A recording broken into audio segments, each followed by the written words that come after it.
Just found this nice little spot. It's the River Anchor. We fished here before, a bit further down where the marches are.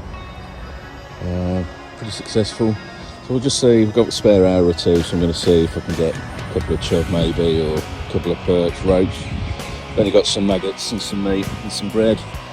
So as I say, push for time today. But I've been out fishing for a few days and just sort of get in the bank.